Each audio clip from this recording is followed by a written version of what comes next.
పురాలోకల్ ప్రేక్షకులకు నమస్కారం. మనది అతి పురాతనమైనటువంటి సంస్కృతి. ప్రపంచంలో అసలు బట్టలే కట్టుకొని జాతులు జీవనం సాగిస్తున్నప్పుడు ఇక్కడ పట్టుబట్టలు నేయబడ్డాయి. మాట్లాడడం చేతరాని సమయాల్లో భారతదేశంలో వేదాలు వల్లించబడ్డాయి.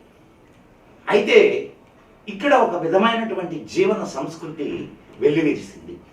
ప్రపంచమంతటా ఒకనాడు ఇదే సంస్కృతి ఉండేది. కానీ అనేక ఉత్పాతాల కారణంగానైతే ఏమి, యుద్ధాల కారణంగా అయితే ఏమి, కాలం మారే కొద్దీ భరత జాతి భారతదేశం వరకు మాత్రమే పరిమితమైంది. ఇక్కడ కూడా ఈ సంస్కృతిని నాశనం చేయడానికి అనేక మంది కంకణం కట్టుకొని ప్రయత్నం చేస్తున్నారు. ఇక్కడ ఉన్నటువంటి సాహిత్యం మీద వాళ్ళ ప్రేమ ఉండదు. ఇక్కడ ఉన్న విజ్ఞానం మీద వాళ్ళకి ఇష్టం ఉండదు. ఎంతసేపటికి ఆంగ్లేయులు ఎవరైతే ఈ దేశాన్ని పాలించి ఇక్కడ ఆంగ్ల మానస పుత్రుల్ని తయారు చేసి వెళ్ళారు. అదే మైండ్ సెట్, అదే కొలోనియల్ మైండ్ సెట్. అంటే వాళ్ళ మైండ్స్ అన్నీ కూడా ఆ బానిస మనస్తత్వాన్ని నుంచి ఇంకా బయటకు రాలేదు. ఇక ఇంకొక విషయం ఏమిటంటే, మన మిత్రుడు చెప్పినట్టుగా మనం చూస్తున్నాం, అనేక మంది మన ధర్మాన్ని, మన సంస్కృతిని విమర్శిస్తున్నారు. కానీ ఎందుకు విమర్శిస్తున్నారు అంటే, ఇంకొకరి సంస్కృతిని విమర్శిస్తే ఎరగదీస్తారు, వాళ్ళను బతకనియరు.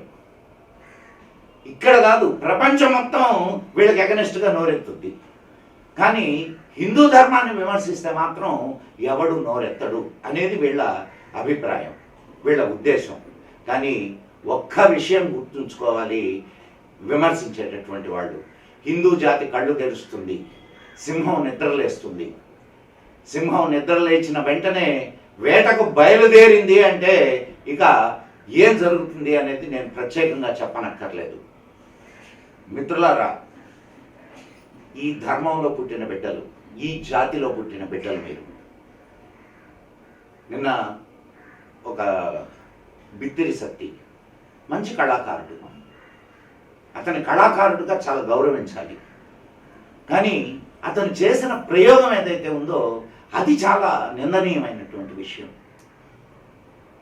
అతనికి ఈ టీవీ ముఖంగా నేను హెచ్చరిస్తున్నా, ఇలాంటి పనులు మానుకోండి. ఇది నీ ధర్మం. ఇది నువ్వే ఈ ధర్మాన్ని హేళన చేస్తే ఇంకొకరు ఖచ్చితంగా చేస్తారు.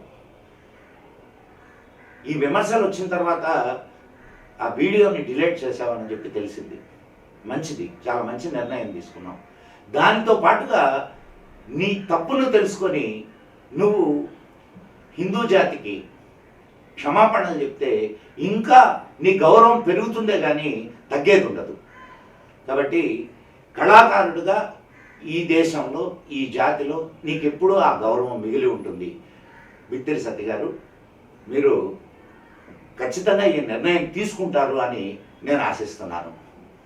జై హింద్, జై మా భారతి.